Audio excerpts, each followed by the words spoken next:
பசின்னா என்னன்னு எப்பயாவது அனுபவிச்சிருக்கீங்களா? ஆமாங்க. அப்படி அனுபவிச்சிருந்தீங்கன்னா, ஃபுட்டை நீங்கள் வேஸ்ட் பண்ண மாட்டீங்க. ஃபுட்டு வேஸ்ட்டுங்கிறது எவ்வளோ இடத்துல நடந்துகிட்டு இருக்கு தெரியுமா? நம்மளுடைய வீடுகளில் தான் அது ஆரம்பிக்குது. நம்மளுடைய வீடுகளில் தேவையில்லாத காய்கறிகள், தேவையில்லாத பலசரக்கு சாமான்கள்னு எத்தனையோ வாங்கி ஃப்ரிட்ஜுக்குள்ளே பாதி தூங்கிக்கிட்டு இருக்கோம், வெளியில் பாதி அழுகிக்கிட்டு இருக்கோம். எல்லாத்தையும் அப்படியே தூக்கி எந்த விதமான மன சங்கோஜமும் இல்லாமல் தூக்கி விட்டெறிஞ்சிக்கிட்டு தான் இருக்கோம். சரி, இதுதான் இப்படி பண்ணுறோன்னா, குழந்தைங்களுக்கு சாப்பாடு கட்டி கொடுக்குறோம். அதுங்களுக்கு எவ்வளோ தேவையோ அதை கட்டி கொடுக்காம அதிகமாக கட்டி கொடுத்து அந்த பிள்ளைங்க அங்கே போய் அந்த சாப்பாடையும் தூக்கி விட்டெறிஞ்சிக்கிட்டு தான் இருக்காங்க. அந்த பிள்ளைங்களுக்கு அட்லீஸ்ட்டு அந்த சாப்பாடை ஒரு ஓரமாக வையி, ஒரு நாயோ ஒரு காக்காவோ ஒரு குருவியோ வந்து பசியாரும் அப்படின்னு நம்ம சொல்லிக் கொடுக்கறது கூட கிடையாது.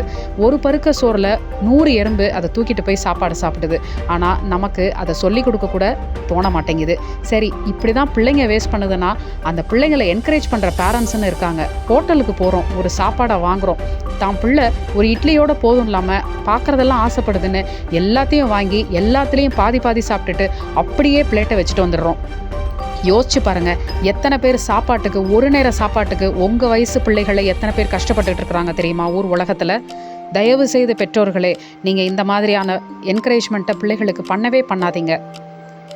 அந்த சாப்பாடு மிச்சம் வைக்கிறீங்கல்ல, நீங்கள் வச்ச மிச்சம் தானே, அதை ஒரு கவர்லேயோ ஒரு டிஃபன் பாக்ஸ்லையோ எடுத்துகிட்டு வந்து நீங்கள் அப்புறம் கூட சாப்பிடலாம். சரி, அதை சாப்பிடலை, நான் சாப்பிட முடியாதுன்னு நினச்சிங்கன்னா அட்லீஸ்ட் அதை ஒரு இன்னொரு மனுஷனுக்காவது கொடுக்கலாம்.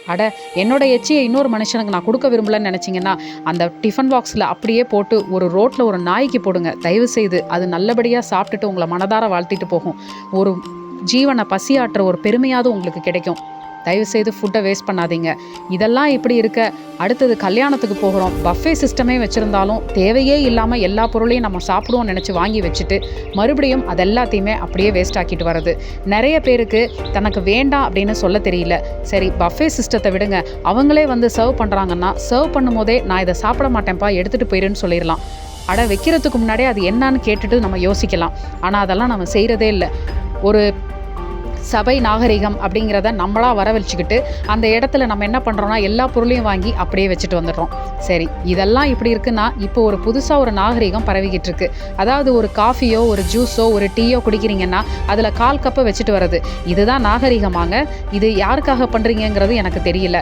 ஆனால் நீங்கள் நாகரிகம்ன்ற பேரில் ஒரு விஷயத்தை நோக்கி பயணம் பண்ணிகிட்ருக்கீங்கல்ல, அதே டைமில் தான் சாப்பாடே இல்லாமல் இறப்பை நோக்கி பல உயிர்கள் பயணம் பண்ணிகிட்டு இருக்கு.